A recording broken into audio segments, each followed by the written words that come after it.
Ang amoy ng antiseptic sa koridor ng ospital ay kasing talas ng katotohanang sumasampal kay Salve Montenegro sa mga sandaling ito.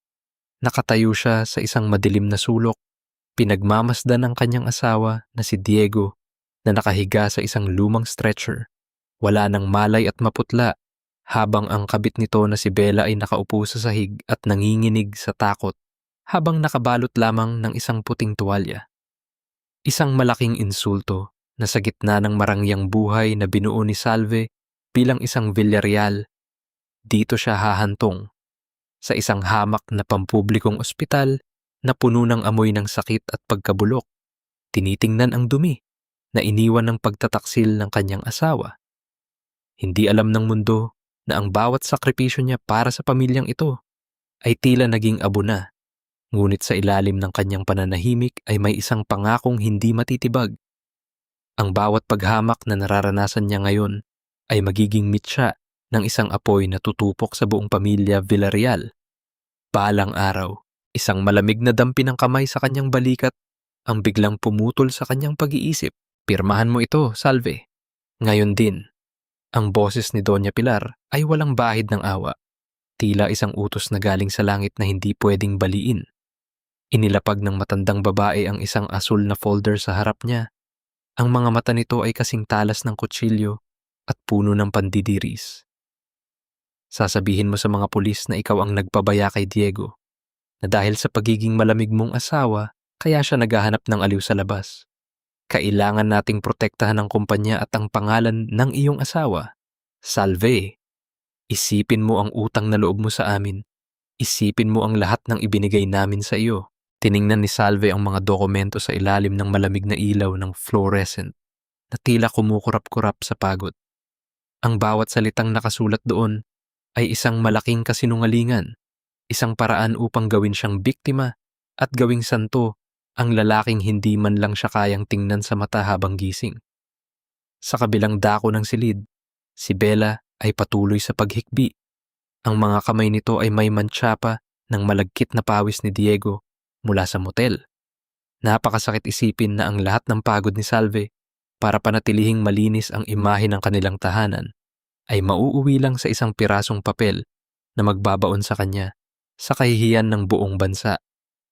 Napatingin siya sa isang basag na salamin sa dingding. Nakita niya ang sarili niyang refleksyon.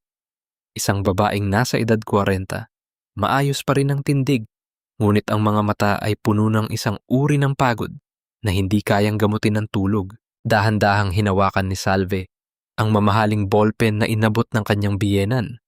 Naramdaman niya ang tibok ng kanyang puso sa dulo ng kanyang mga daliri. Mabilis at tila humihingi ng saklolo, ngunit ang kanyang mukha ay nanatiling kalmado, tila isang malalim na dagat bago ang malakas na bagyo. Hindi siya sumigaw, hindi siya nagmakaawa. Sa halip, inayos niya ang kanyang buhok at bahagyang hinawakan ng kanyang gintong hairpin, ang kaisa-isang alaala ng kanyang yumaong ina na lihim na nakatala sa bawat hininga at bawat salita sa loob ng silid na iyon. Kung ito ang magpapatahimik sa inyo, Mama, bulong ni Salve. Ang kanyang boses ay malamig at walang emosyon, halos hindi marinig sa ingay ng mga makina ng ospital. Isang mabilis na galaw ng kamay at ang kanyang pirma ay nakaukit na sa papel. Ang bawat kurba ng kanyang pangalan ay tila isang sumpa na binitawan niya para sa mga taong nasa harap niya. Pagkatapos, dahan-dahan niyang binitawan ang ballpen at tumingin ng diretso sa mga mata ni Doña Pilar. Ang matandang babae ay bahagyang napaatras, tila nakakita ng isang bagay sa mga mata ni Salve na hindi niya inaasahan. Hindi takot, kundi isang uri ng kalayaang nakakatakot. Isang ngiti, napakaliit at napakaitim, ang gumuhit sa mga labi ni Salve bago siya tumalikod at naglakad palabas ng silid. Iniwan ang lahat ng kahihiyan sa likod ng kanyang mga hakbang. Ngunit bago pa man siya makarating sa dulo ng koridor, narinig niya ang boses ni Lucia sa kabilang dulo ng hallway. Kausap ang isang reporter sa telepono, ibinibenta na ang balita tungkol sa kanyang pag-amin sa kasalanang hindi naman niya ginawa. Huminto si Salve, huminga ng malalim at naramdaman ang bigat ng gintong hairpin sa kanyang buhok.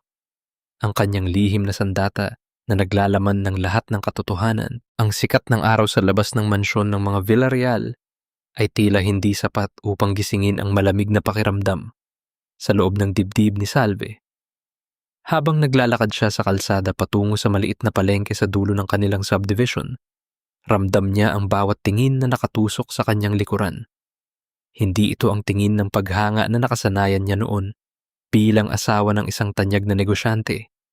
Ito ay ang tingin ng panghuhusga, ang malapot na timpla ng tsismis na mas mabilis pang kumalat kaysa sa usok ng nasusunog na basura sa kanto.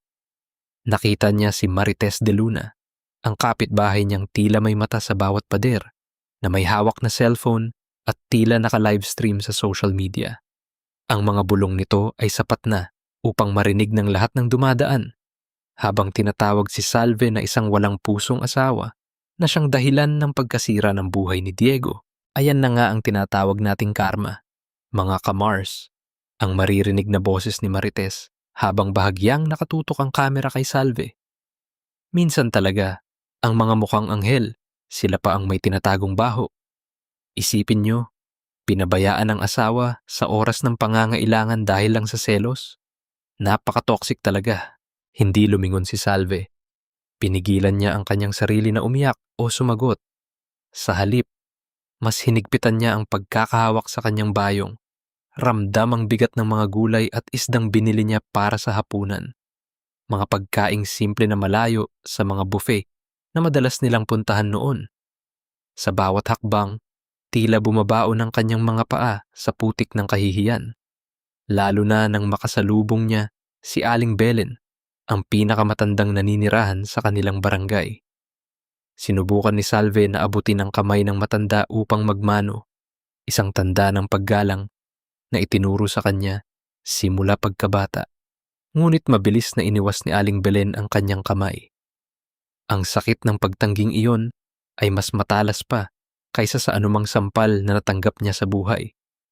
Tila sinasabi ng buong mundo sa kanya na wala na siyang karapatang kilalanin bilang bahagi ng kanilang komunidad. Pagdating niya sa loob ng mansyon, ang katahimikan ay tila isang mabigat na kumot na bumabalot sa bawat sulok ng bahay. Doon niya nakita si Diego, nakaupo sa isang wheelchair sa gitna ng sala, nakatingin sa labas ng bintana. Ang kanyang asawa, na dati ay puno ng kislap sa mata at gilas sa pagsasalita, ay tila isang anino na lamang ng kanyang dating sarili. Ngunit nang marinig nito ang mga hakbang ni Salve, agad na nagbago ang ekspresyon ng mukha ni Diego. Mula sa kawalan, ang kanyang mga mata ay napuno ng galit at pangmamanipula. Masaya ka na ba, Salve? Look at me. I'm a mess and it's all because of your coldness. Ang boses ni Diego ay puno ng venom, ngunit may tono ng pagpapaawa na alam niyang kahinaan ng kanyang asawa. Because you decided to sign that paper, everyone thinks you're the monster, but we both know the truth, don't we? You're just a shadow, Salve. Without the Villarreal name, you are nothing but a provincial girl with no future. Lumapit si Salve. Dahan-dahan niyang inilapag ang mga pinamili sa mesa. Hindi pinapansin ang mga masasakit na salita ni Diego.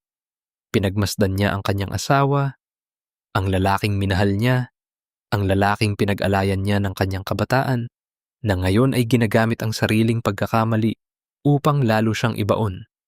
Hinawakan niya ang gintong hairpin sa kanyang buhok, tila kumukuha ng lakas mula rito. Sa isip ni Salve, bawat salitang lumalabas sa bibig ni Diego ay isang bala na itinatago niya para sa tamang panahon.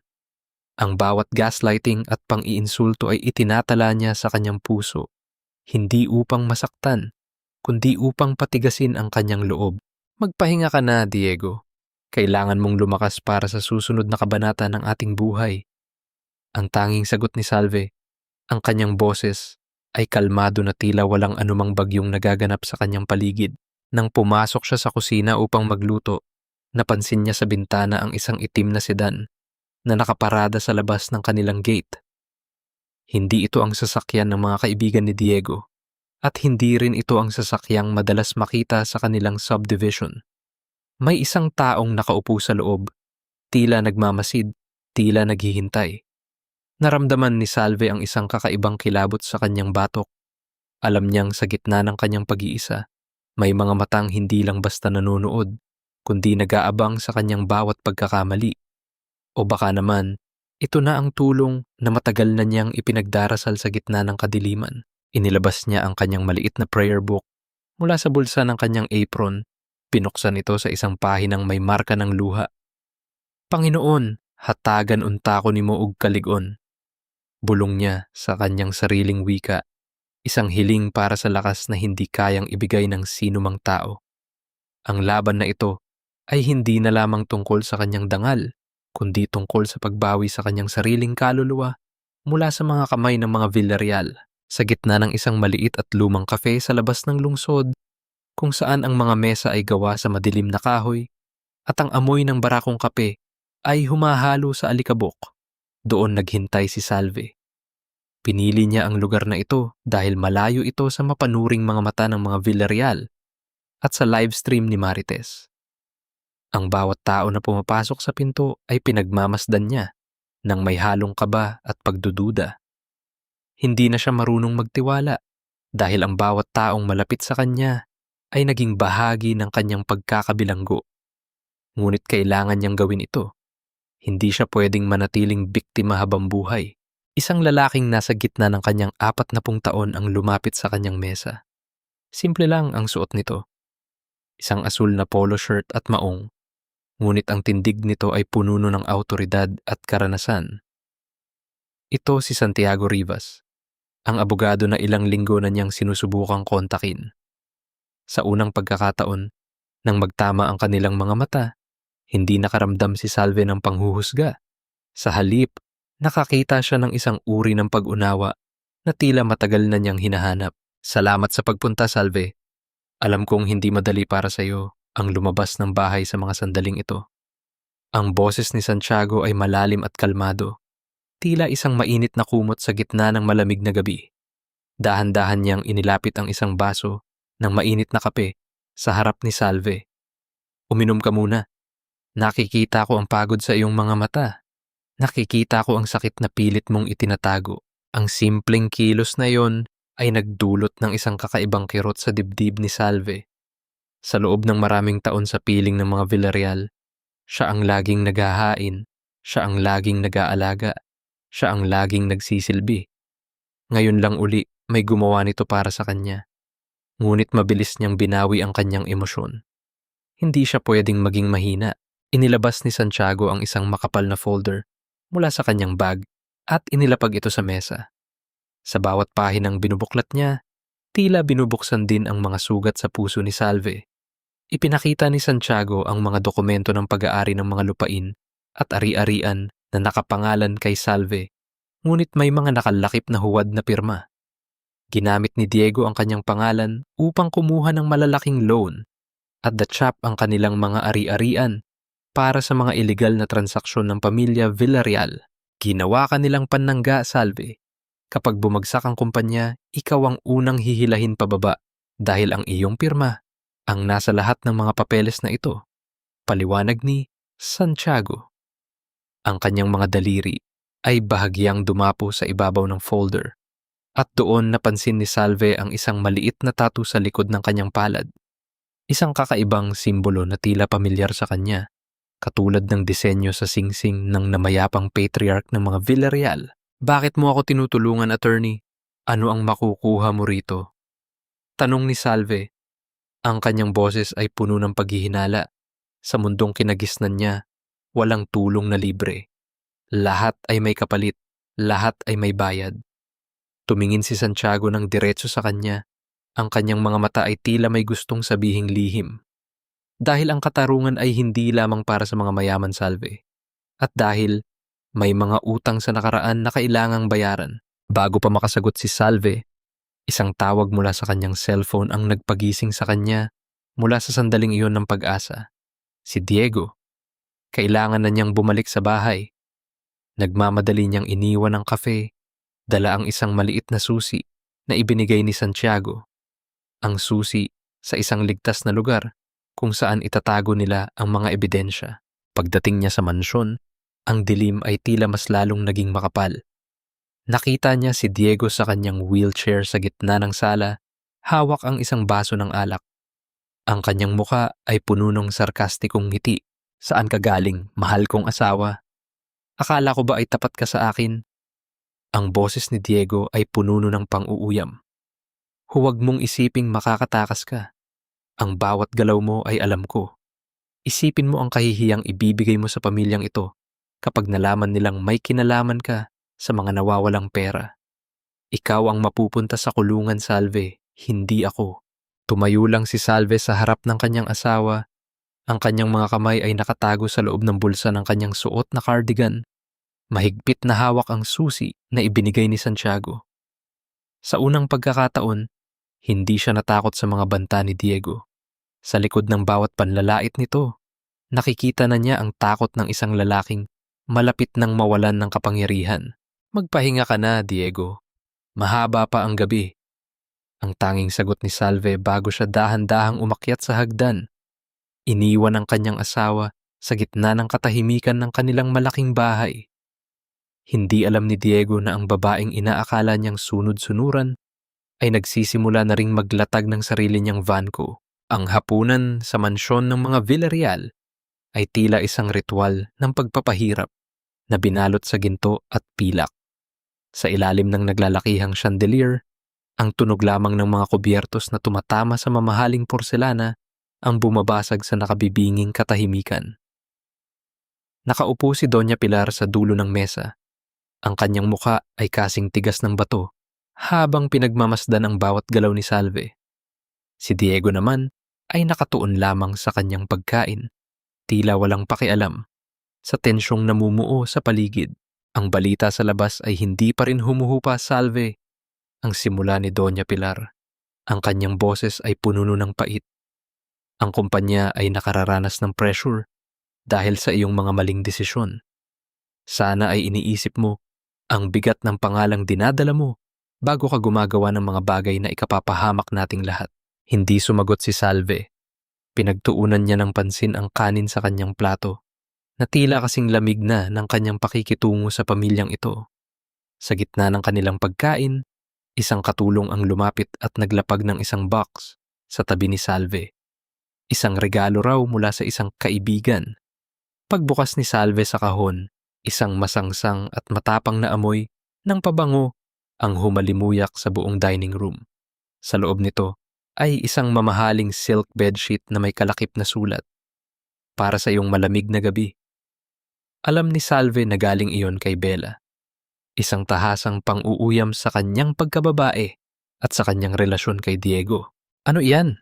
Tanong ni Lucia, ang bunsong kapatid ni Diego, na may halong kunwaring pag-aalala. Ngunit nakita ni Salve ang mabilis na kislap ng pananabik sa mga mata nito. Mabilis na ipinasara ni Doña Pilar ang kahon. Itapon mo yan, Salve. Huwag kang magdadala ng dumi sa mesang ito. Pagkatapos ng hapunan, sinundan ni Lucia si Salve sa kanyang silid. Ate, pasensya ka na kay Mama. Alam mo naman ang matanda, masyadong perfectionist, sabi ni Lucia habang hinahawakan ang balikat ni Salve. Naiintindihan kita. Kung kailangan mo ng makakausap, nandito lang ako. Alam ko namang hindi mo kayang gawin ang mga ibinibintang nila sa iyo. Sa loob ng ilang sandali, naramdaman ni Salve ang init ng pag-asa. Gusto niyang maniwala na may isa pang tao sa bahay na ito na nasa panig niya. Ngunit nang mapansin niya ang mga mata ni Lucia na pabalik-balik sa kanyang bag at sa drawer ng kanyang mesa, ang init na iyon ay mabilis na napalitan ng yelo. Alam ni Salve ang tingin na iyon.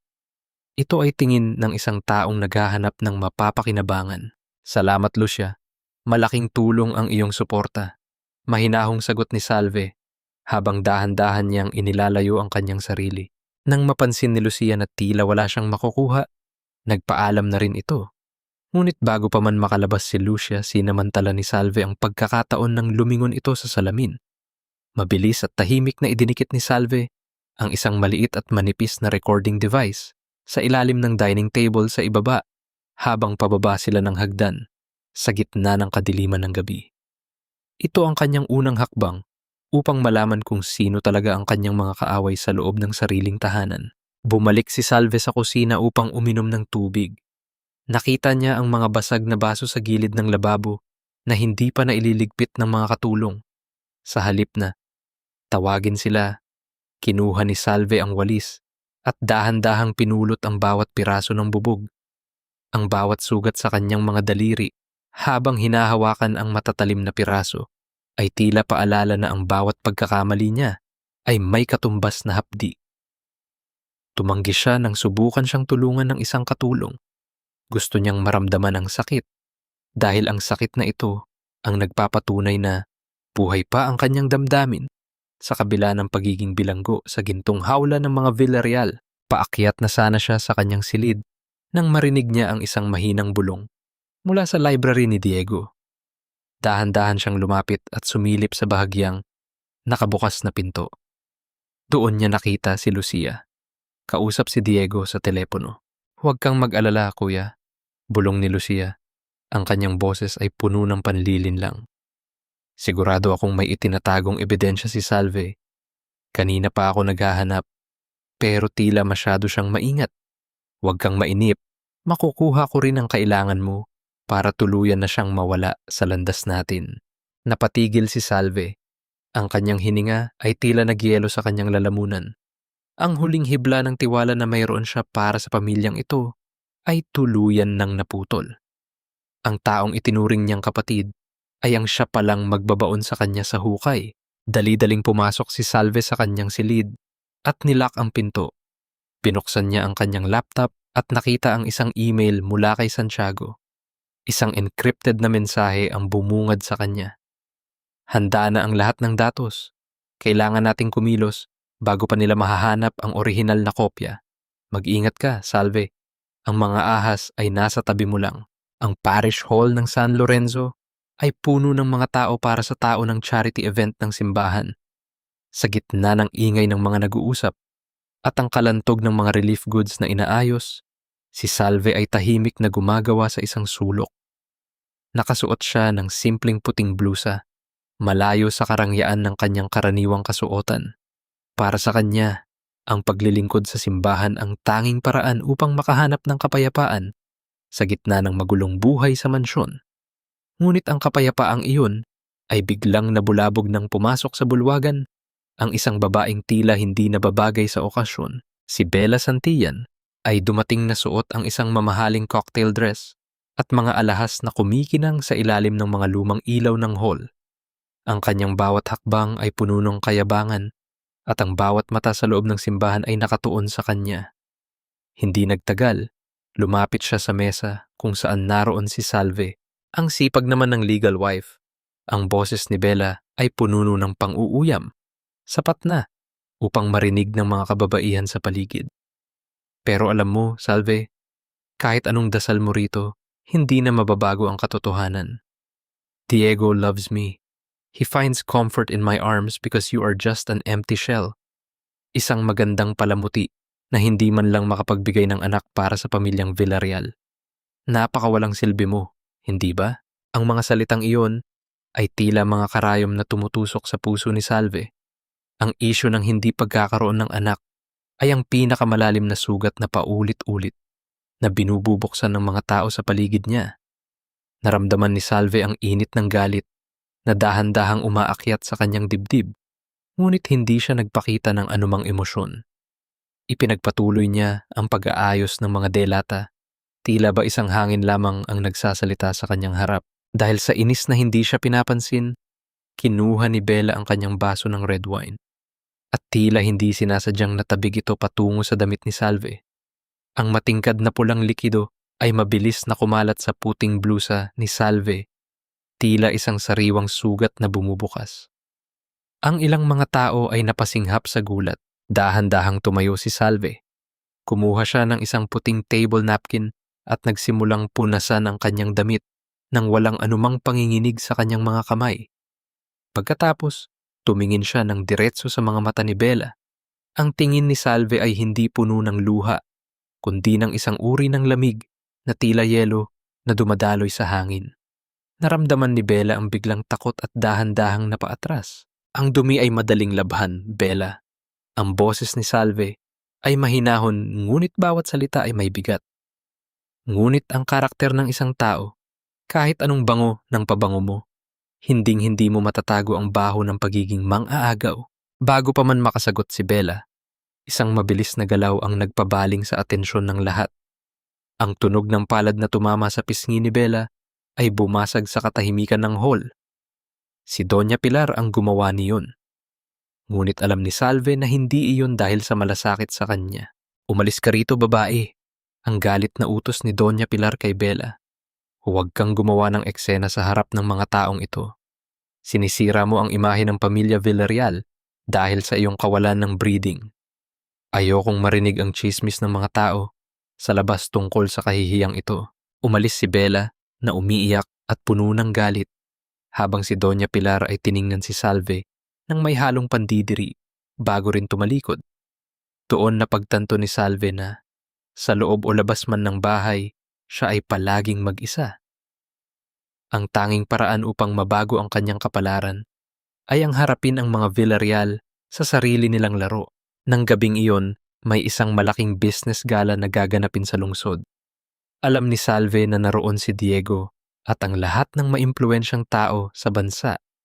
Sa halip na manatili sa bahay at magluksa, nagpasya siyang pumunta. Nagsuot siya ng kanyang pinakamagandang terno, inayos ang kanyang buhok gamit ang gintong hairpin at nag-apply ng lipstick na kasing pula ng dugong dumanak sa kanyang damit kanina. Pagdating niya sa hotel, ang lahat ay nagulat sa kanyang pagpapakita. At doon, sa harap ng lahat, sinalubong siya ni Santiago Rivas. Ang abogado ay nakasuot ng isang napaka-eleganteng barong at ang kanyang ngiti ay tila isang liwanag sa gitna ng kadiliman. "Handa ka na ba, Salve?" tanong ni Santiago. Tumango si Salve. Dahan-dahang hinawakan ni Santiago ang kamay ni Salve at ipinatong ito sa kanyang braso. Ang simpleng kilos na iyon ay tila isang deklarasyon ng digmaan laban sa mga Villarreal na naroon din sa loob ng hall. Nakita ni Salve ang gulat at galit sa mukha ni Diego mula sa malayo. Sa sandaling iyon, naramdaman ni Salve ang isang kakaibang kilig. Hindi dahil sa romansa, kundi dahil sa kapangyarihang unti-unti niyang binabawi. Ngunit ang tagumpay na iyon ay panandalian lamang. Pag-uwi ni Salve sa mansyon ng gabing iyon, isang masamang balita ang sumalubong sa kanya. Ang kanyang kwarto ay nagkagulo, ang mga gamit ay nagkalat sa sahig, at ang kanyang maliit na digital safe ay nakabukas na at wala ng laman. Ang lahat ng ebidensyang nakalap nila ni Santiago ay naglaho ng parang bula. Tumitig si Salve sa bukas na pinto ng kanyang silid. Ang kanyang hininga ay tila napako sa kanyang lalamunan. Ang hangin mula sa bukas na bintana ay nagpapagalaw sa mga kurtina, tila mga multong sumasayaw sa gitna ng kaguluhan. Ang kanyang digital safe, ang kaisa-isang pag-asa na hawak niya laban sa mga Villarreal, ay nakanganga at walang laman. Ang bawat folder, ang bawat dokumento, at ang maliit na drive na naglalaman ng mga lihim na transaksyon ni Diego ay naglaho na. Naramdaman ni Salve ang panghihina ng kanyang mga tuhod, ngunit bago pa man siya makaupo, ang malakas na tunog ng tawanan mula sa ibaba ng mansyon ay umabot sa kanyang pandinig. Nagdiriwang si Diego. Ang tunog ng mga basong nagtatama at ang malakas na musika ay tila isang malaking insulto sa kanyang pagkawala. Bumaba si Salve. Ang kanyang mga hakbang ay mabigat at puno ng kaba. Sa gitna ng sala, nakita niya si Diego na nakatayo na mula sa kanyang wheelchair. May hawak na baso ng alak at napapaligiran ng kanyang mga kaibigan at kasosyo sa negosyo. Ang kanyang mukha ay puno ng kislap. Malayo sa imahe ng isang taong nag-aagaw buhay, ilang gabi lang ang nakalipas. "Ayan na pala ang aking butihing asawa," ang sabi ni Diego nang makita si Salve. Ang kanyang boses ay puno ng mapait na tagumpay. "Halika, Salve. Magdiwang tayo. Dahil sa wakas, nalinis na ang lahat ng kalat sa bahay na ito." Bago pa makasagot si Salve, ang malakas na katok sa pintuan ng mansyon ay nagpatigil sa lahat. Ang tunog ay hindi galing sa isang bisita, kundi sa isang taong may dalang masamang balita. Pumasok ang 4 na lalaking nakauniporme ng pulis, pinamumunuan ng isang opisyal na may hawak na papel. Ang lahat ng ingay sa loob ng sala ay biglang napalitan ng isang mabigat na katahimikan. Mrs. Salve Montenegro Villarreal, tanong ng opisyal. Mayroon kaming warrant of arrest laban sa iyo para sa kasong money laundering at embezzlement ng pondo ng Villarreal Group of Companies. Kailangan mong sumama sa amin sa presinto para sa investigasyon. Tila tumigil ang mundo ni Salve. Tumingin siya kay Diego, na ngayon ay nakasuot na ng maskara ng pagkagulat at kalungkutan. Sa tabi nito, si Lucia ay nagsimulang umiyak ng malakas. Isang akting nakasing peke ng mga alahas na suot nito. Ate Salve, bakit mo nagawa ito sa amin? Ang hikbi ni Lucia habang itinatago ang muka sa kanyang mga palad. Akala namin ay tapat ka sa pamilya. Hindi ko akalaing ikaw pala ang sumisira sa kumpanya ni Kuya. Naramdaman ni Salve ang malamig na bakal ng posas sa kanyang mga pulso. Ang bawat pag-ikot ng lock ay tila isang kuko na bumaon sa kanyang balat. Wala siyang sinabi. Hindi siya nagmakaawa. Sa halip, dinala siya palabas ng mansyon, sa harap ng maraming kamera ng media na tila ba kanina pa naghihintay sa labas. Nakita niya si Marites de Luna, nakatayo sa unahan ng mga reporter, hawak ang kanyang cellphone at naka-livestream. Ang bawat salitang lumalabas sa bibig nito ay tila lason na kumakalat sa buong bansa. Eksklusibo mga kabarangay, ang sigaw ni Marites. Ang mapagpanggap na asawa, huling-huli sa kanyang mga modus. Ang ginto ay naging abo. Habang isinasakay si Salve sa sasakyan ng pulis, lumingon siya sa dulo ng kalsada. Doon, sa ilalim ng isang puno ng nara, nakaparada ang isang itim na sedan. Nakita niya si Santiago Rivas. Nakatayo ito sa tabi ng sasakyan. Ang mga kamay ay nasa bulsa ng kanyang pantalon. Walang emosyon ang kanyang mukha. Hindi siya lumapit. Hindi siya tumulong. Pinanood lamang niya kung paano hila-hilahin si Salve palayo sa kanyang sariling tahanan. Sa sandaling iyon, mas matindi pa sa lamig ng bakal ang nararamdamang ginaw ni Salve. Ang taong inakala niyang tagapagtanggol ay naroon lamang upang panoorin ang kanyang pagbagsak. Ang bawat sakripisyo niya, ang bawat pagtitiis, ay nauwi sa isang napakalaking patibong na siya mismo ang tumulong na buuin. Isang luha ang dahan-dahang pumatak sa kanyang pisngi, hindi dahil sa takot, kundi dahil sa hapdi ng katotohanang siya ay nag-iisa na sa gitna ng laban na ito. Ang sahig ng selda ay kasing lamig ng kamatayan, at ang amoy ng lumang semento na hinaluan ng amoy ng kalawang ay tila sumasakal kay Salve. Nakaupo siya sa isang madilim na sulok. Ang kanyang mamahaling terno ay lukot-lukot na at may mantsa ng alikabok. Dito, sa loob ng 4 na sulok ng rehas, ang lahat ng karangyaan ng kanyang buhay bilang isang Villarreal ay tila isang malit na panaginip na mabilis na naglaho. Wala ang malalambot na unan. Wala ang mga katulong na sumusunod sa kanyang bawat utos. Ang tanging kasama niya ay ang tunog ng pagpatak ng tubig mula sa isang sirang gripo sa malayo na tila binibilang ang bawat segundo ng kanyang pagdurusa. Hindi nagtagal, ang tunog ng mabibigat na hakbang ng sapatos na degoma ay huminto sa harap ng kanyang selda. Pumasok ang isang gwardya at sinabihan siyang may bisita siya. Inakala ni Salve na si Santiago ito, ang lalaking huling nakita niyang nakatayo lang sa gilid habang siya ay dinarakip. Ngunit pagdating niya sa visitation room, ang mukhang bumungad sa kanya ay ang mukha ng babaeng pinagmumulan ng lahat ng kanyang hapdi. Si Doña Pilar ay nakaupo sa kabila ng lamesa. Maayos ang bawat hibla ng buhok at suot ang kanyang pinaka-eleganting perlas. Tiningnan niya si Salve mula ulo hanggang paa nang may matinding pandidiri. Tila ba isang maruming basahan ang nasa harap niya.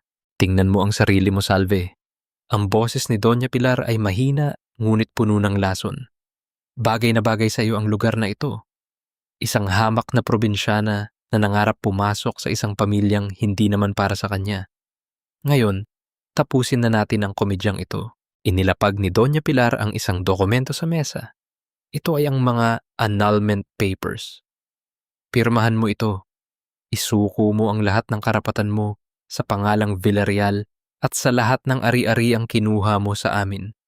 Kung gagawin mo ito, baka sakaling bawasan pa namin ang mga kasong isasampa laban sa iyo, pero kung hindi, titiyakin ko na dito ka na mamatay at bubulukin sa loob ng bilangguang ito. Naramdaman ni Salve ang panginginig ng kanyang mga kamay sa ilalim ng mesa. Ang bawat salita ng matanda ay tila isang latigo na humahagupit sa kanyang dangal. Ngunit sa halip na sumagot, dahan-dahang tumayo si Salve at bumalik sa sulok ng silid bago lumapit muli. Nang walang sinasabi, kinuha niya ang dokumento. Bago niya ilapat ang kanyang kamay sa papel, may isang matalas na dulo ng kawad sa gilid ng lumang upuan ang tumusok sa kanyang daliri. Hindi siya dumaing. Pinanood niya ang maliit na patak ng dugo na lumabas mula sa kanyang balat. Sa likod ng huling pahina ng dokumento, kung saan hindi mapapansin ni Doña Pilar, linsid na idiniin ni Salve ang kanyang dugong daliri upang gumawa ng isang maliit na marka, isang simbolo ng kanyang lihim na panata. Pagkatapos, mabilis niyang nilagdaan ang harap ng papel. Ayan, bulong ni Salve. Ang kanyang boses ay tila galing sa ilalim ng lupa. Kunin mo na ang lahat, Mama. Pero tandaan mo, ang dugong iniwan ko sa papel na iyan ang magiging mantsa sa konsensya mo habang buhay. Galit na kinuha ni Doña Pilar ang papeles at naglakad palabas ng hindi lumilingon. Pagbalik ni Salve sa kanyang madilim na selda, naramdaman niya ang matinding pagod na tila dumudurog sa kanyang buto. Lumuhod siya sa malamig na semento. Idinikit ang kanyang noo sa malamig na pader at doon na bumuhos ang lahat ng luhang kanina pa niya pinipigilan. Gino, ayaw ko pasagdi sa tunga sa akong kalisod. Ang hikbi niya sa kanyang sariling wika. Isang dasal na puno ng pait at pagsusumamo. Hatagan nun tako nimo og kaisog para malampasan ni tanan. Habang siya ay nakaluhod, isang babaeng bilanggo na may magaspang na kamay ang dahan-dahang lumapit sa kanya. Walang imik nitong iniabot ang isang maliit na piraso ng papel na lukot-lukot. May nagpapaabot nito sa iyo, bulong ng babae bago mabilis na lumayo. Binuksan ni Salve ang papel sa ilalim ng maliit na sinag ng buwan na pumapasok sa rehas. May taong gustong tumulong sa iyo. Huwag kang mawawalan ng pag-asa. Ang nakasulat. Biglang bumukas ang tila sirang telebisyon sa dulo ng koridor ng mga selda. Ang balita sa gabi ay tungkol sa ingranding selebrasyon ng pamilya Villarreal. Nakita ni Salve ang mukha ni Diego sa screen, nakangiti at masaya, habang inaanunsyo ang kanyang opisyal na engagement kay Bella Santillan. Ang sakit na naramdaman ni Salve ay tila isang kutsilyong muling ibinaon sa kanyang puso. May bisita ka uli, Montenegro, ang sigaw ng guwardiya. Dahan-dahang tumayo si Salve, pinunasan ang kanyang mga luha, at bumalik sa visitation room. Doon, sa likod ng makapal na salamin, ay nakatayo si Santiago Rivas. Ang kanyang mga mata ay hindi na kasing lamig ng huli silang magkita. May dala siyang isang bagong pag-asa, o baka naman isang bago at mas masakit na katotohanan. Nakaupo si Salve sa harap ng makapal na salamin. Ang kanyang mga kamay ay nakapatong sa malamig na lamesa habang pinagmamasdan ang lalaking nasa kabilang panig. Si Santiago Rivas ay hindi na ang makisig at plantsadong abogado na nakilala niya noon. Ang kanyang mga mata ay malalim ang itim na bilog sa ilalim at ang kanyang balbas ay tila ilang araw nang hindi naahit. May isang mabigat na aura na bumabalot sa kanya, isang bigat na tila hihila sa kanilang dalawa, pababa sa ilalim ng lupa. Bakit ka nandito, attorney? Ang boses ni Salve ay mahina, halos isang bulong na lamang dahil sa pagod. Napanood mo na ba ang balita? Ikakasal na si Diego. Ang kumpanyang sinasabi mong ililigtas natin ay nasa kamay na ng kabit niya. Nagtagumpay na sila. Yumuko si Santiago. Ang kanyang mga daliri ay nanginginig habang hinahawakan ang kanyang muka. Patawarin mo ako, Salve. Patawarin mo ako dahil ginamit kita. Napatigil ang mundo ni Salve. Ang kanyang puso, na tila unti-unti nang namamatay, ay biglang kumitig ng mabilis dahil sa kaba. Anong ibig mong sabihin? Dahan-dahang iniangat ni Santiago ang kanyang tingin. Ang mga mata niya ay puno ng pait at pagsisisi. Hindi ako basta-basta abogado na nais lang tumulong. Ang totoo, ako ay isang Villarreal. Anak ako ng namayapang Don Villarreal sa labas. Ako ang anak na itinago, ang anak na ikinahiya, at ang anak na itinapon ng matandang Pilar sa lansangan noong mamatay ang aking ina. Ang katotohanang iyon ay tila isang malakas na pasabog sa loob ng visitation room. Napahawak si Salve sa kanyang dibdib. Tila ba kinakapos siya ng hangin. Ang taong inakala niyang tagapagligtas. Ang lalaking pinagkatiwalaan niya ng kanyang mga lihim at ng kanyang kaligtasan ay isa rin palang kaaway. Ginamit mo ako, ang sabi ni Salve. Ang kanyang boses ay nanginginig sa galit. Ginamit mo ang sakit ko para makaganti sa pamilyang nagtapon sa iyo. Pinanood mo akong masaktan. Pinanood mo akong dakpin ng mga pulis. Dahil kailangan mo ng isang biktima na hihila kay Diego, pababa kasama mo. Noong una, iyon lang ang plano ko. Ang mabilis na sagot ni Santiago. Sinubukang abutin ang salamin na naghihiwalay sa kanila. Pero hindi ko inakalang mahuhulog ang loob ko sa iyo, Salve. Hindi ko inakalang makikita ko ang sarili ko sa bawat sugat mo. Noong nakita kita sa ilalim ng ulan noong gabi ng pag-aresto, gusto kitang takbuhin, pero huli na. Ang ebidensyang kinuha ni Lucia ay nasa kamay na ni Diego. Sa gitna ng kanyang matinding emosyon, biglang hinampas ni Salve ang makapal na salamin. Ang tunog ng pagtama ng kanyang palad sa matigas na materyales ay umalingaw-ngaw sa buong silid. Tila ba gusto niyang basagin ang lahat ng kasinungalingan sa pagitan nila. Ang sakit sa kanyang kamay ay wala pang kalahati ng sakit na nararamdaman niya sa kanyang kaluluwa. Huwag mong sasabihin sa akin ang tungkol sa iyong nararamdaman, Santiago. Ang galit na wika ni Salve, habang ang mga luha ay mabilis na dumadaloy sa kanyang pisngi. Dahil sa iyo, nawala ang lahat sa akin. Ang huling hibla ng tiwala ko sa mundo ay winasak mo. Mas masahol ka pa kay Diego dahil nagpanggap kang kaibigan habang hinihintay mo akong mamatay. Tumayo si Salve, handa nang bumalik sa kanyang madilim na selda. Ayaw na niyang makita ang mukha ng lalaking ito. Ngunit bago siya makaalis, mabilis na inilapag ni Santiago ang isang itim na fountain pen sa maliit na siwang ng lamesa. Ito lang ang maibibigay ko sa iyo ngayon. Ang huling sabi ni Santiago bago siya pilit na hinaltak ng mga guwardiya dahil tapos na ang oras ng pagbisita. Huwag mong itatapon iyan, Salve.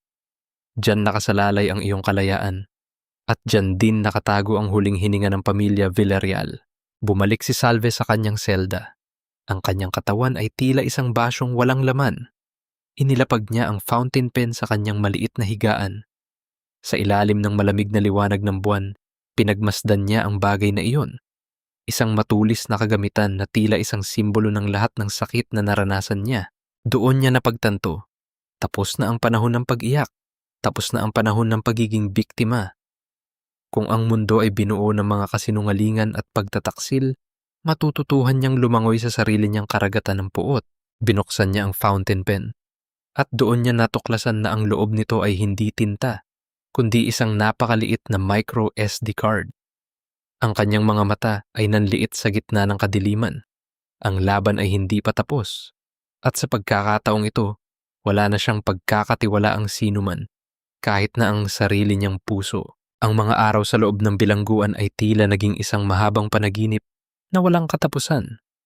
Nakaupo si Salve sa kanyang maliit na higaan, hawak ang micro SD card na iniwan ni Santiago. Alam niyang ang piraso ng plastik na ito ang kanyang tanging paraan upang makalabas, ngunit ang kanyang puso ay tila ayaw ng kumilos. Para saan pa ang kalayaan kung ang lahat ng taong minahal at pinagkatiwalaan niya ay naging bahagi ng kanyang pagdurusa? Isang hapon, habang ang init ng araw ay pilit na sumisilip sa maliit na rehas ng kanyang selda, muling tinawag si Salve ng guwardiya. May bisita raw siya. Inakala niyang si Doña Pilar ito para muling laitin ang kanyang pagkatao. O kaya naman ay si Santiago para humingi ng isa pang pagkakataon. Ngunit nang pumasok siya sa visitation room, ang taong nakaupo sa kabilang panig ng salamin ang huling inaasahan niyang makikita. Si Bella Santillan ay nakasuot ng malaking sunglasses at isang scarf na nakabalot sa kanyang leeg. Tila pilit na itinatago ang kanyang muka sa mga tao. Nang dahan-dahan niyang tanggalin ang kanyang salamin, napasinghap si Salve. Ang kaliwang mata ni Bella ay may malaking pasa at ang kanyang labi ay may tuyong sugat. Ang dating mapagmataas at magandang babae na humarap sa kanya sa simbahan ay tila isang basang sisiw na ngayon. Bakit ka nandito, Bella? Ang boses ni Salve ay puno ng pagtataka at kaunting awa. Hindi ba dapat ay naghahanda ka na para sa inyong ingranding kasal ni Diego? Isang mapait na tawa ang lumabas sa mga labi ni Bella na agad ding napalitan ng isang mahinang daing dahil sa sakit ng kanyang sugat. Ang kasal na iyon ay isang bangungot, Salve.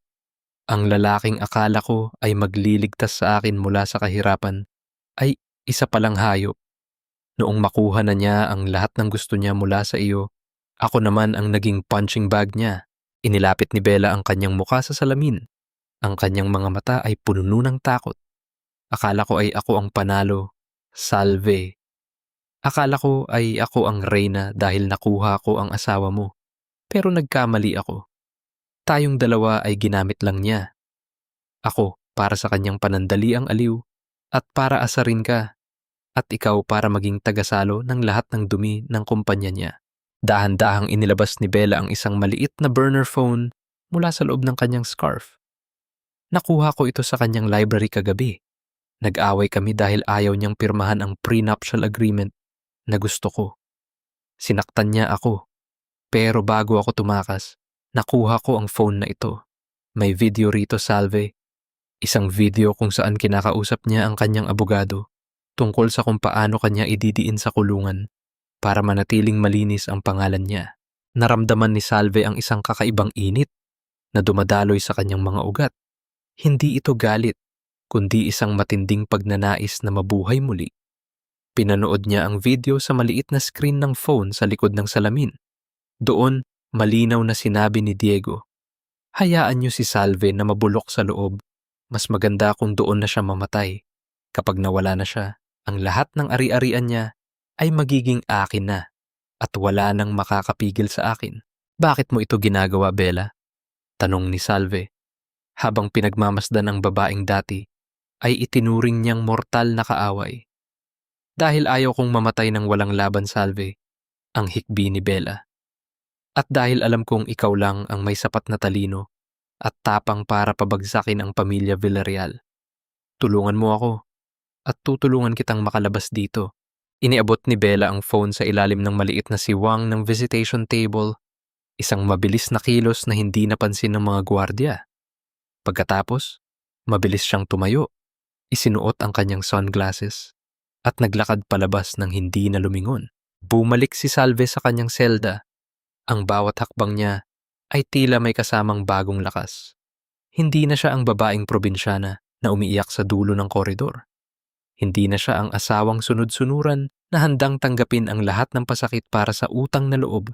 Dahan-dahan siyang lumapit sa maliit na kamera ng seguridad na nakakabit sa itaas ng kanyang selda.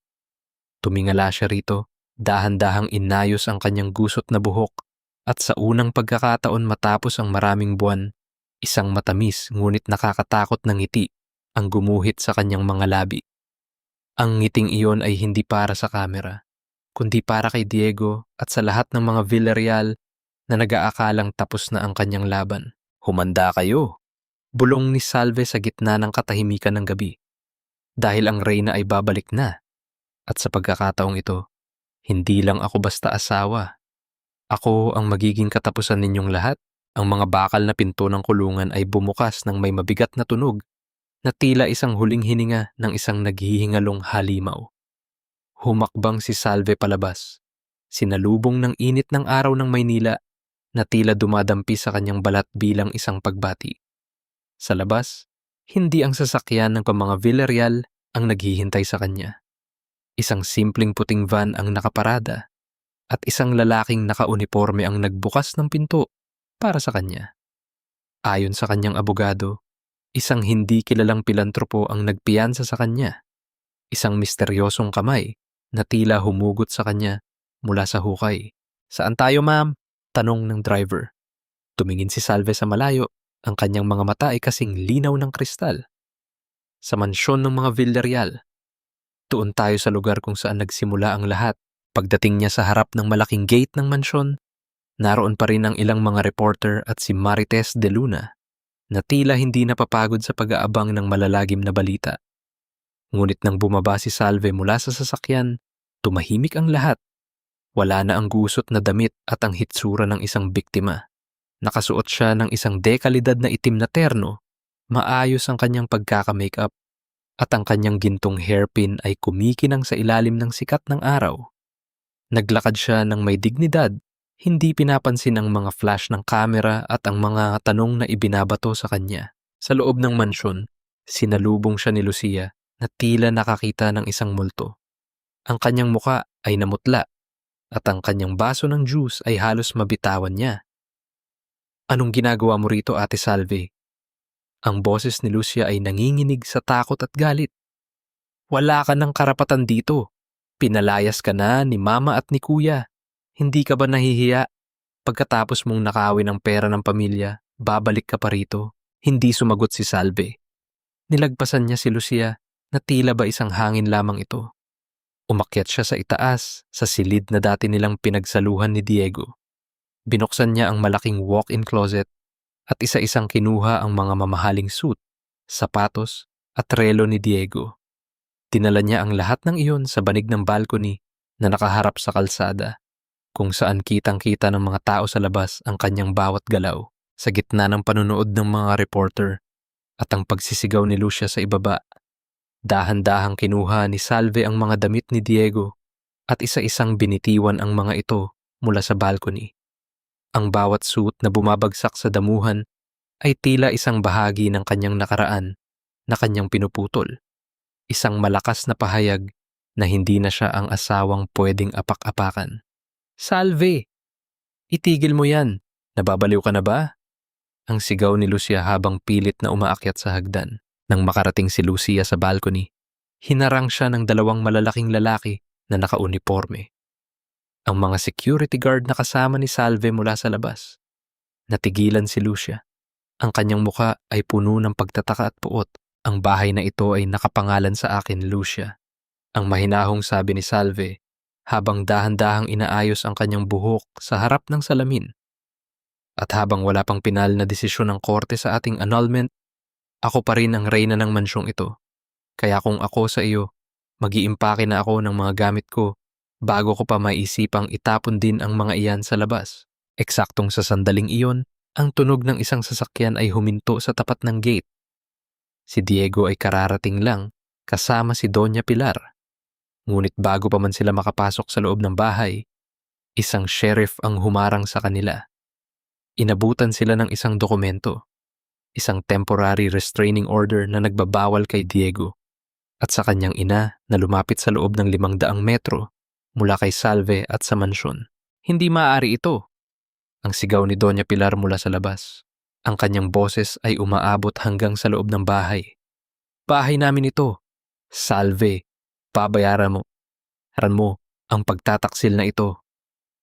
Mula sa balcony, pinanood ni Salve ang kanyang asawa at biyenan na pinapaalis ng mga otoridad sa harap ng maraming tao.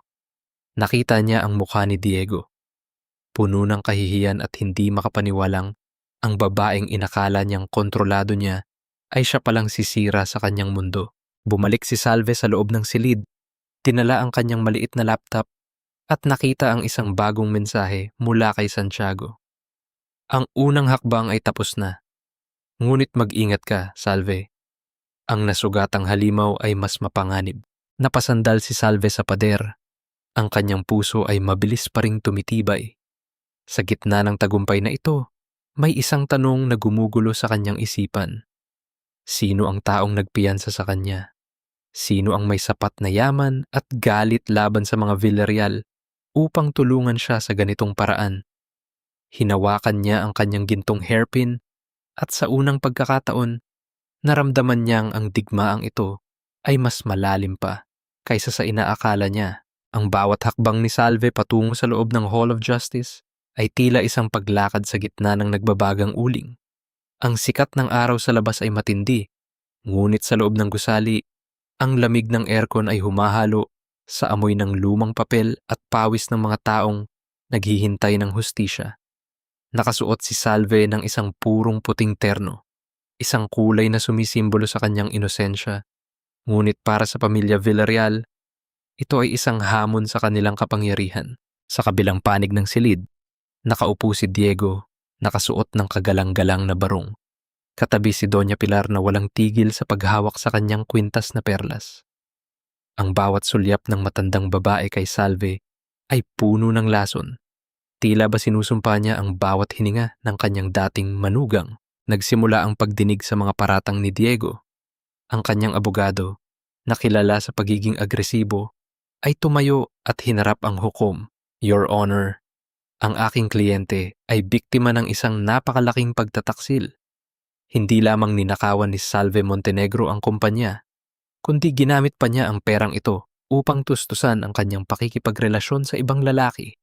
Sa taong nagngangalang Santiago Rivas, isang malakas na bulungan ang bumalot sa buong courtroom.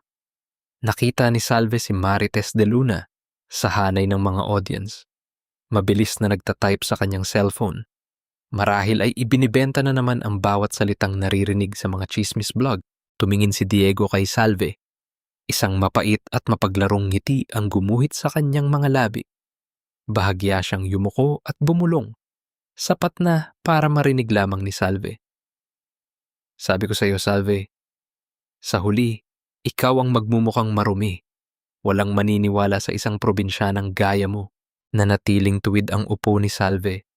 Hindi siya kumurap, hindi siya tumugon sa panunukso ng kanyang asawa. Ang kanyang mga kamay ay mahigpit na nakahawak sa kanyang puting bag, ngunit sa loob nito, naramdaman niya ang tigas ng micro SD card na ibinigay ni Santiago. Siya ang tinatawag nilang martir. Ngunit ang martir na ito ay natutunan nang humawak ng sariling espada. Tinatawag namin ang nasasakdal, si Mrs. Salve Montenegro. Ang sabi ng abogado ni Diego, tumayo si Salve ng may dignidad. Habang naglalakad siya patungo sa witness stand, napansin niya si Doña Pilar na mabilis na uminom ng kanyang gamot sa puso. Ang kanyang mga mata ay nakapako sa pintuan ng korte. Tila may hinihintay ang matanda. Isang takot na pilit niyang itinatago sa likod ng kanyang mamahaling alahas. Your Honor, ang boses ng abogado ni Salve ay umaling-aw-ngaw. Bago natin ipagpatuloy ang pagtatanong sa aking kliyente, nais naming tawagin ang aming sorpresa na saksi. Isang taong may direktang kinalaman sa pamilya Villarreal. At sa katotohanan sa likod ng mga dokumentong ito, bumukas ang malaking pinto ng courtroom. Pumasok si Santiago Rivas. Hindi siya nakasuot ng itim na robe ng abogado, kundi isang simpleng polo na tila nagpapakita ng kanyang pagiging ordinaryong tao. Ang bawat hakbang niya ay nagdulot ng katahimikan sa paligid. Nakita ni Salve ang panginginig ng mga kamay ni Doña Pilar. Ang matandang babae ay tila hihimatayin habang pinagmamasdan ang lalaking papalapit sa harap.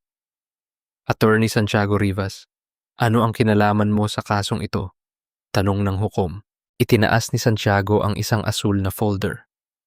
Hindi lamang ako saksi sa mga ilegal na transaksyon ni Diego Villarreal, Your Honor.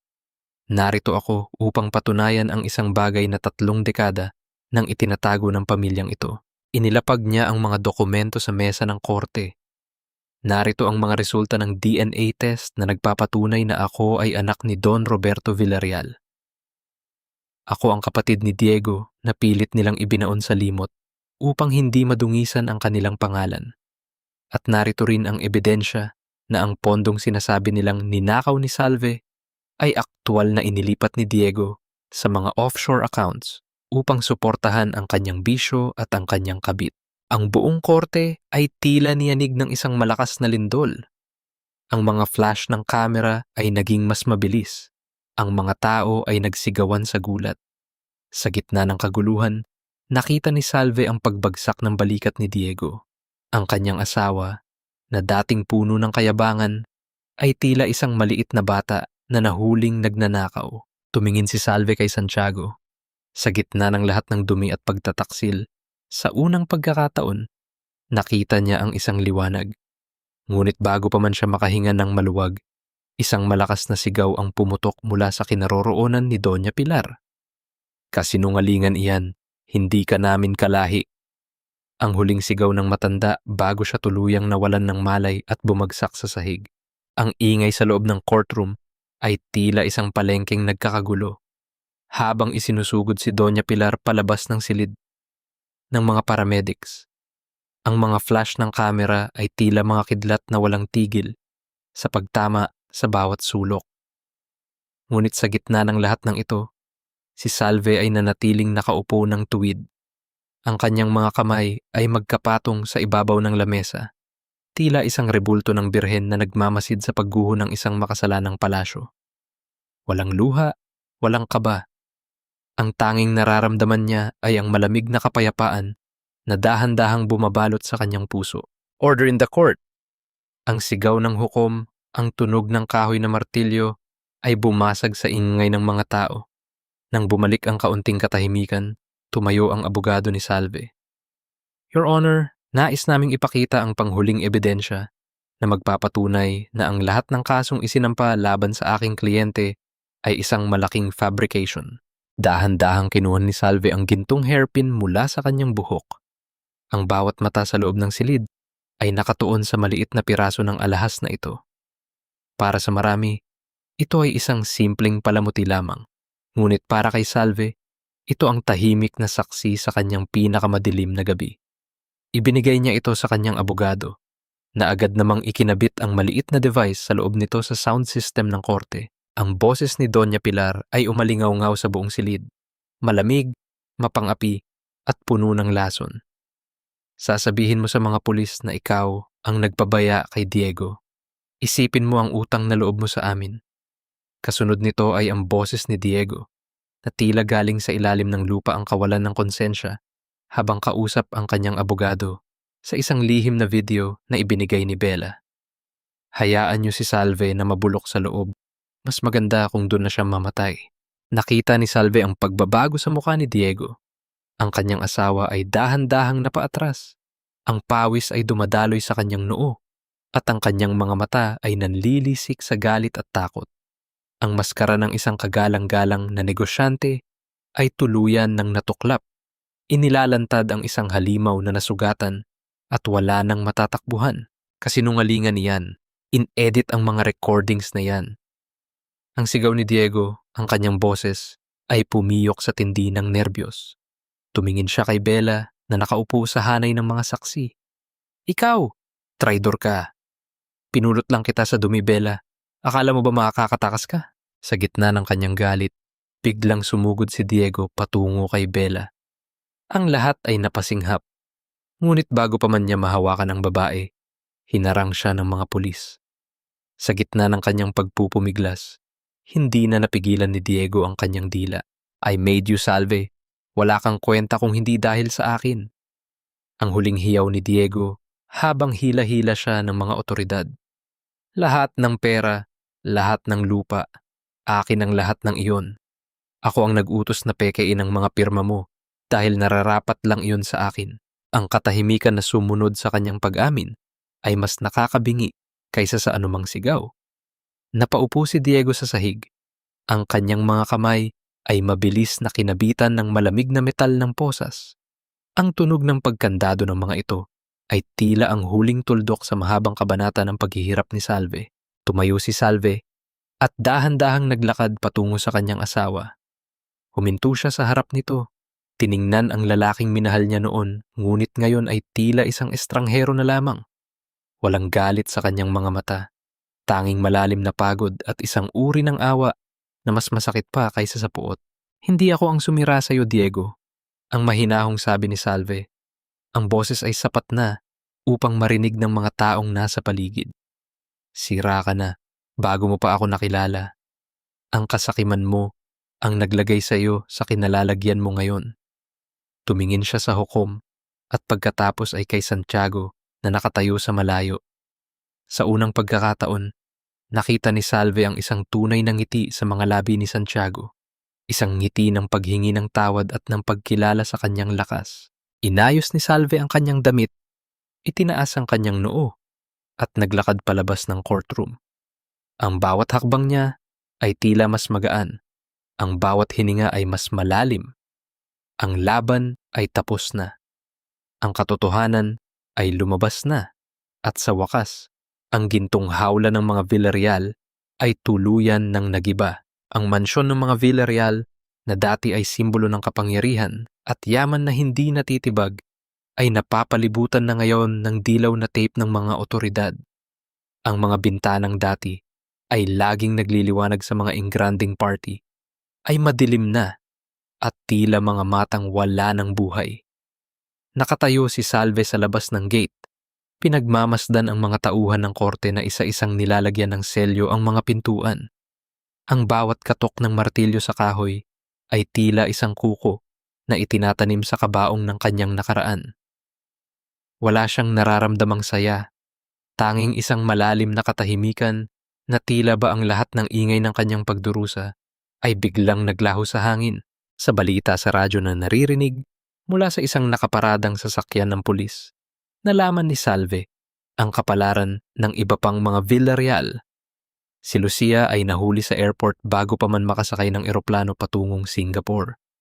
Ang masakit pa rito, ang kasintahan nitong inakala niyang kakampi ay siya palang kumuha ng lahat ng perang itinago niya at iniwan siyang mag-isa sa harap ng mga otoridad. Ang bawat pagtataksil na itinanim nila ay bumalik sa kanila sa paraang hindi nila inaasahan. Dinalaw din ni Salve si Doña Pilar sa ospital bago ito tuluyang ilipat sa isang charity ward dahil sa pagkaka-freeze ng lahat ng kanilang accounts. Ang matandang babae na dati ay parang reyna kong mag-utos at manghamak ay nakahiga na ngayon at hindi na makapagsalita dahil sa stroke. Ang kanyang mga mata lamang ang gumagalaw, puno ng takot at pagsisisi habang nakatingin sa kisame. Nilapitan siya ni Salve, hindi upang manumbat, kundi upang tapusin na ang gulo sa kanyang sariling puso. Ang lahat ng ito, Mama, ay dahil sa takot ninyong madungisan ang pangalan ng pamilya. Mahinahong sabi ni Salve habang inaayos ang kumot ng matanda. Ngunit ang tunay na dumi ay hindi nanggagaling sa labas, kundi sa loob ng ating sariling mga puso. Pinatatawad na kita, hindi dahil karapat-dapat ka, kundi dahil ayaw ko nang magdala ng bigat habang naglalakad ako palayo. Habang naglalakad palabas ng ospital, napansin ni Salve ang isang maliit na bulaklak na tumubo sa siwang ng pader ng ospital. Isang ligaw na bulaklak na tila ba nahanap ang paraan upang mabuhay sa gitna ng matigas na semento. Isang ngiti ang gumuhit sa kanyang mga labi. Kung ang bulaklak na iyon ay nakayang mabuhay, kaya niya rin. Pagbalik niya sa kanyang tinutuluyang apartment, nakatanggap siya ng isang maliit na pakete. Sa loob nito ay isang sulat mula kay Santiago Rivas at isang bank document. Ibinalik ni Santiago ang lahat ng perang nakuha niya mula sa mga ilegal na transaksyon ni Diego na nakapangalan kay Salve, kasama ang isang huling mensahe. Hayaan mong ang perang ito na naging mantsa sa iyong buhay ay maging simula ng bagong buhay para sa iba. Patawarin mo ako, Salve. Hindi man tayo magkasama, masaya akong malayang ka na. Huminga ng malalim si Salve. Alam niyang ito na ang tamang panahon. Gagamitin niya ang bawat sentimo upang magtayo ng isang pundasyon, ang Banyuhay. Isang lugar para sa mga kababaihang katulad niya na nawalan ng tinig at biktima ng pagmamanipula sa loob ng sariling tahanan. Bago lumubog ang araw, nagpunta si Salve sa gilid ng ilog Pasig. Ang agos ng tubig ay tila sumasabay sa pintig ng kanyang puso. Kinuha niya ang kanyang wedding ring, ang gintong singsing na dati ay itinuturing niyang Vung Min ng kanyang tagumpay ngunit naging tonglong ng kanyang pagkatao. Pinagmasdan niya ito sa huling pagkakataon sa ilalim ng kulay kahel na langit. Binitiwan ni Salve ang singsing. Ang tunog ng maliit na pagbagsak nito sa tubig ay mabilis na nilamon ng agos. Pinanood niya ang mga bilog na nabuo sa ibabaw ng tubig hanggang sa mawala ang mga ito. Wala na ang bigat. Wala na ang sumpa. Sa unang pagkakataon sa loob ng mahabang panahon, ang bawat hininga ni Salve ay hindi na puno ng takot, kundi ng pag-asa. Ang simoy ng dagat sa isang maliit na bayan sa Batangas ay kasing tamis ng kalayaang tinatamasa na ngayon ni Salve. Wala na ang mga naglalakihang chandelier at ang malamig na marmol ng mansyon sa Maynila. Ang kanyang bagong tahanan ay isang payak na bahay na gawa sa kahoy at kawayan, kung saan ang tanging musika na kanyang naririnig ay ang banayad na hampas ng mga alon sa pampang. Dito, hindi na siya ang Mrs. Villarreal na kailangang magsuot ng maskara ng perpektong asawa. Siya na lang si Salve, isang babaeng muling nahanap ang kanyang sarili sa gitna ng katahimikan. Sa ilalim ng isang malaking puno ng mangga, nakaupo si Salve kasama ang isang grupo ng mga kababaihan mula sa kanilang komunidad. Hawak niya ang isang maliit na blackboard. habang itinuturo ang mga batayang kaalaman sa pag-iipon at pagpapatakbo ng sariling kabuhayan. Ang bawat isa sa kanila ay may kanya-kanyang kwento ng hirap at pasakit, ngunit sa bawat salitang lumalabas sa bibig ni Salve, nakakakita sila ng bagong pag-asa. Tandaan nyo, ang mahinahong sabi ni Salve habang iginuguhit ang isang bilog sa pisara. Ang pera ay hindi lang para sa pagkain sa mesa. Ito ay para sa inyong seguridad, para hindi nyo kailangang manatili sa isang lugar na hindi na kayo nirerespeto dahil lamang wala kayong panggastos. Sa kalagitnaan ng kanyang pagtuturo, napatigil ang lahat ng isang pamilyar na mukha ang lumapit. Si Marites de Luna ay tila tumanda ng 10 taon. Wala na ang kanyang mga mamahaling alahas at ang makapal na makeup. Ang kanyang balat ay tila naging tuyo na sa tindi ng sikat ng araw at ang kanyang mga mata ay pununo ng kahihiyan. Ang taong dating nangunguna sa pagpapakalat ng mga paninira laban kay Salve ay nakatayo na ngayon sa harap niya. May hawak na maliit na basket ng mga kakanin na sinusubukan niyang ibenta. Isang matagal na katahimikan ang bumalot sa pagitan nila. Nakita ni Salve ang panginginig ng mga kamay ni Marites. Inaasahan ni Marites na baka ipahiya siya ni Salve o kaya naman ay palayasin siya sa harap ng mga tao. Ngunit sa halip na gawin iyon, dahan-dahang tumayo si Salve at kinuha ang basket. Umupo ka muna, Marites. Mukhang malayo pa ang nilakad mo. Ang boses ni Salve ay walang bahid ng puot. Kinuha niya ang bawat balot ng kakanin at binayaran ito ng higit pa sa presyo. Salamat dito. Makakatulong ito sa merienda ng mga bata sa aming center. Hindi na nakapagsalita si Marites. Ang mga luha ay dahan-dahang pumatak sa kanyang pisngi bago siya mabilis na tumalikod at umalis. Bit-bit ang kaunting dignidad na ibinalik sa kanya ni Salve sa pamamagitan ng kabutihang loob. Nang magtakip silim na, nagpunta si Salve sa isang maliit na cafe sa tabi ng dagat. Doon niya nakatagpo si Bella Santillan. Si Bella ay isa ng masayahing ina sa kanyang maliit na anak, malayo sa imahe ng isang desperadang kabit noon. Habang umiinom sila ng mainit na kape, nagtatawanan sila tungkol sa mga simpleng bagay sa buhay. Ang sugat ng nakaraan sa pagitan nila ay tila asukal na tuluyan nang natunaw sa mainit na likido ng kanilang pagkakaibigan. Salamat sa lahat, Salve, bulong ni Bella habang pinagmamasdan ng kanyang anak na naglalaro sa buhanginan. Kung hindi dahil sa iyo, baka hanggang ngayon ay nagtitiis pa rin ako sa pananakit ni Diego. Tayong dalawa ang nagligtas sa isa't isa, Bella, sagot ni Salve. Ang kanyang mga mata ay nakapako sa papalayong araw. Kinuha ni Salve ang isang sulat mula sa kanyang bag. Isang ulat tungkol sa monthly donations para sa banyuhay. Hanggang ngayon, hindi niya pa rin alam kung sino ang nagpapadala ng malalaking halaga na may kalakip lamang na isang maliit na piraso ng papel na may sulat kamay na. Para sa iyong mga pangarap. Ngunit may kutob siya. May isang tao na lihim pa ring nagbabantay sa kanya mula sa malayo. Maya-maya, isang lalaki mula sa Maynila na dating kasamahan ni Diego sa negosyo ang lumapit sa kanya. Inalok siya nito na bumalik sa lungsod. Binibigyan siya ng pagkakataong muling hawakan ang pamumuno sa Villarreal Group na ngayon ay nasa ilalim na ng bagong pamamahala. Sikat, yaman at kapangyarihan ang iniaalok sa kanya sa isang plato. Tumingin si Salve sa malawak na karagatan, sa mga bituin na dahan-dahang lumalabas sa langit at sa mga kababaihang tinutulungan niya. Isang matamis na ngiti ang sumilay sa kanyang mga labi. Salamat sa alok, pero nahanap ko na ang tunay na kayamanan dito. Mas gusto ko ang gumising ng may payapang puso kaysa matulog sa isang kama ng ginto na puno ng mga tinik. Nang makaalis ang lalaki, naglakad si Salve sa pampang. Hinahayaan ang tubig na humalik sa kanyang mga paa. Mula sa malayo, sa dulo ng dalampasigan, nakita niya ang isang anino ng isang lalaki. Ang tindig nito ay pamilyar, matuwid, matatag, ngunit may dalang kapayapaan. Si Santiago Rivas. Nakatayo ito sa ilalim ng liwanag ng buwan, nakatingin sa kanya nang may isang ngiti na tila nagsasabing, "Nahanap mo na ba ang iyong paraiso?" Napatigil si Salve. Ang kanyang puso ay bahagyang kumitig, ngunit hindi na ito ang kaba ng takot. Ito ay ang pintig ng isang bagong simula. Ang liwanag ng buwan ay tila isang pilak na kumot na nakalatag sa ibabaw ng tahimik na dagat ng Batangas.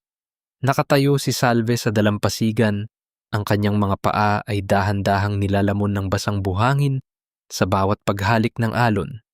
Ang bawat hininga niya ay malalim at malaya, malayo sa nakakasakal na hangin ng mansyong Villarreal. Hindi na siya ang babaeng nakasuot ng mahigpit na korset at mabibigat na alahas. Ngayon, suot niya ang isang simpleng puting bestido na sumasabay sa ihip ng hangin. Tila ba ang kanyang buong pagkatao ay naging bahagi na rin ng kalikasan. Naramdaman ni Salve ang mga hakbang sa kanyang likuran. Hindi siya lumingon, ngunit kilala niya ang bigat at ritmo ng mga hakbang na iyon. Huminto ang lalaki sa layong 2 metro mula sa kanya.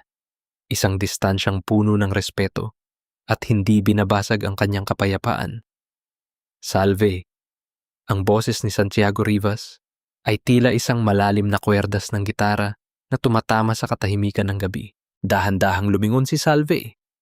Nakita niya si Santiago, nakasuot ng puting linen shirt.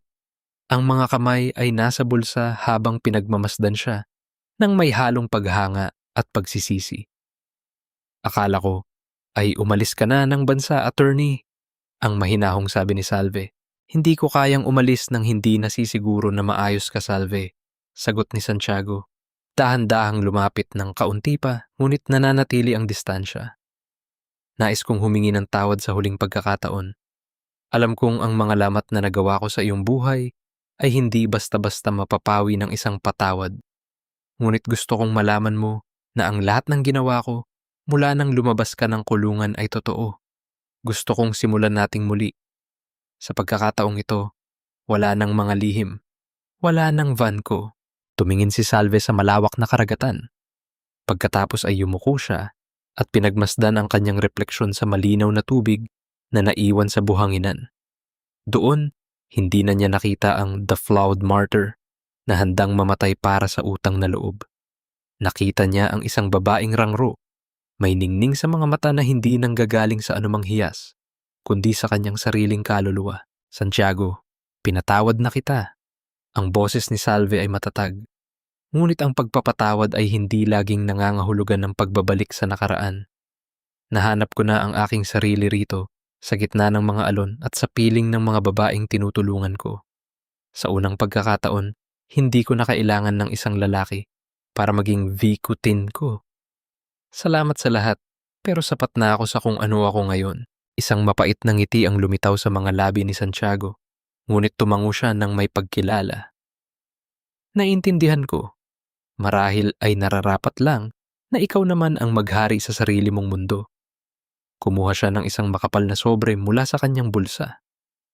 Bago ako umalis, may isa pa akong katotohanang dapat mong malaman. Ang misteryosong donor na nagpiyansa sa iyo at patuloy na sumusuporta sa banyuhay, hindi ako yon. Napatigil si Salve. Kung hindi ikaw, sino? Ang iyong ina, Salve, ang seryosong sabi ni Santiago. Ang babaeng sinabi sa iyo ni Doña Pilar na namatay na noong bata ka pa. Hindi siya namatay.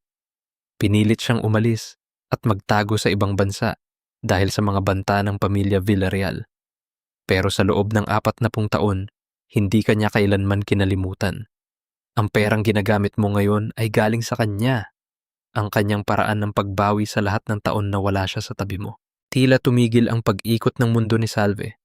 Ang kanyang puso ay biglang napuno ng isang uri ng init na hindi niya kailanman naramdaman. Ang lihim na ito ang pinakamalaking coup-twist sa kanyang buong buhay. Isang emosyon ang sumabog sa kanyang dibdib, hindi poot, kundi isang matinding pananabik. Hain na siya karon, Santiago? Ang tanong ni Salve sa kanyang sariling wika. Ang mga mata ay pununo ng luha ng pag-asa. Naghahantay siya sa iyo sa Cebu, Salve. Doon sa lugar kung saan ka talaga nagmula, sagot ni Santiago. Tumingala si Salve sa mga bituin. Ang lahat ng hirap, ang bawat sampal ni Doña Pilar, ang bawat pagtataksil ni Diego, at ang bawat gabing ginugol niya sa malamig na selda ay tila nagkaroon ng kahulugan sa sandaling ito. Hindi siya isang biktima ng tadhana. Siya ay isang manlalakbay na sa wakas ay makakauwi na sa kanyang tunay na tahanan. Humarap siya kay Santiago at ngumiti. Isang ngiti ng ganap na paglaya. Salamat, Santiago. Siguro nga ay ito na ang dulo ng ating kwento. Pero simula pa lang ito ng aking buhay. Tumalikod si Salve at nagsimulang maglakad sa pampang, pabalik sa kanyang bahay upang mag-impake. Ang kanyang bawat hakbang ay magaan. Ang bawat hininga ay puno ng layunin. Ang tunay na reyna ay hindi na kailangan ng korona na gawa sa ginto at dugo. Ang kanyang Vungmin ay ang kanyang dignidad at ang kanyang kaharian ay ang kanyang kinabukasan. Habang naglalakad siya sa ilalim ng liwanag ng buwan, alam ni Salve na bukas, gigising siya sa isang bagong umaga. Isang umagang hindi na siya mag-iisa, kundi kasama ang katotohanang matagal nang itinago sa kanya. Ang laban ay tapos na, at ang reyna ay sa wakas ay malaya na. Isang taon ang mabilis na lumipas, na tila ba ang panahon ay nagmamadaling burahin ang bawat bakas ng sakit sa buhay ni Salve Montenegro. Isang mainit na hapon ng Linggo sa Cebu. Ang tunog ng mga kampana ng simbahan ay maririnig mula sa malayo, naghahatid ng isang uri ng kapayapaan na hindi kayang bilhin ng anumang yaman. Sa loob ng malawak na hardin ng bagong tayong Banyuhay Center, nakaupo si Salve sa ilalim ng isang puno ng mangga. Nakasuot siya ng isang simpleng asul na dress. Ang kanyang buhok ay nakatali ng maayos at wala na ang mabibigat na alahas sa kanyang leeg at mga daliri. Pinagmasdan ni Salve ang kanyang mga kamay. Wala na ang maputing marka ng kanyang wedding ring na dati ay tila isang posas na nakatali sa kanyang balat. Ngunit sa likod ng kanyang mga palad, naroon ang mga lamat ng panahon, mga tuyong balat at kaunting kulubot na nakuha niya mula sa pagtatrabaho sa lupa at sa pag-aalaga sa mga kababaihan sa center. Ito ang kanyang vet tung konlay, ang kanyang kabataang nawala sa loob ng 20 taon ng pagtitiis sa pamilya Villarreal. Hindi na niya maibabalik ang mga taon na sana ay masaya siya. Hindi na niya maibabalik ang kinang ng kanyang balat nung siya ay dalaga pa. Ang mga taon na iyon ay ninakaw na ng gintong hawla at iyon ang pilat na dadalhin niya habang buhay. Sa kabilang dako ng hardin, nakita niya si Bella na tumutulong sa paghahain ng merienda. Masigla na ito at ang kanyang anak ay masayang nagtatakbo sa damuhan. Paminsan-minsan, nakakatanggap si Salve ng mga balita mula sa Maynila. Si Diego ay nananatili sa loob ng bilibid, isang lalaking tuluyan ng kinalimutan ng mundo. Wala nang bumibisita sa kanya at ang kanyang dating marangyang buhay ay isa na lamang mapait na alaala sa loob ng isang masikip na selda. Si Lucia naman ay napaulat na nagtatrabaho na ngayon bilang isang hamak na tagapaglinis sa ibang bansa. Matapos siyang lokohin at iwanan ng lahat ng kanyang mga kaibigan nang mawala ang yaman ng pamilya. Si Doña Pilar ay nananatili sa isang tahimik na silid sa isang nursing home, hindi na makabangon at hindi na makapagsalita. Ang tanging libangan ng matanda ay ang panonood sa labas ng bintana. Tila ba hinihintay ang pagdating ng isang pamilyang wala na. Ang pangalang Villarreal na dati ay kinatatakutan at iginagalang ay naging simbolo na lamang ng kasakiman at pagbagsak sa mga tsismis sa kanto. Isang dahan-dahang haplos sa kanyang balikat ang nagpabalik kay Salve sa kasalukuyan. Ang kanyang ina, si Nanay Elena, ay lumapit dala ang isang baso ng sariwang juice. Ang kanilang muling pagkikita sa Cebu ang naging pinakamalaking himala sa buhay ni Salve. Bagamat may mga puting buhok na si Elena at mabagal na ang bawat kilos, ang kanyang mga mata ay puno ng pagmamahal na matagal na ipinagkait kay Salve. Sige na, Salve, magpahinga ka muna, kanina ka pa nagtatrabaho, ang mahinahong sabi ni Elena sa kanilang wika. Ngumiti si Salve at sumandal sa balikat ng kanyang ina. Sa sandaling iyon, naramdaman niya ang tunay na kahulugan ng salitang tahanan. Hindi ito ang mansyong gawa sa semento at ginto. Ito ay ang pakiramdam na ikaw ay ligtas, na ikaw ay nakikita, at ikaw ay minamahal ng walang anumang kondisyon. Naisip ni Salve si Santiago. Isang buwan na ang nakalilipas mula nang makatanggap siya ng huling sulat mula rito. Hindi man sila nagkatuluyan, alam ni Salve na may isang bahagi ng kanyang puso na palaging magpapasalamat sa lalaking nagmulat sa kanya sa katotohanan. Ngunit sapat na ang kanyang buhay ngayon. Ang kanyang tunay na Vung Min ay ang mga ngiti ng mga kababaihang tinutulungan niya sa banyuhay. At ang kanyang kalayaan ay ang kanyang pinakamahalagang legacy. Habang unti-unting lumulubog ang araw, nagpinta ang langit ng kulay lila at kahel. Tumingala si Salve at huminga ng malalim. Ang hapdi ng nakaraan ay naroon pa rin, ngunit hindi na ito ang kumokontrol sa kanyang bawat galaw. Natutunan na niyang mabuhay kasama ang kanyang mga sugat, dahil ang mga sugat na iyon ang nagpapatunay na siya ay lumaban, nagtagumpay, at sa wakas ay tunay na muling nabuhay. Ang reyna ay wala ng palasyo, ngunit siya ay may kaluluwang malaya. At sa mundong ito ng mga dusa at dula, iyon ang tanging bagay na tunay na mahalaga.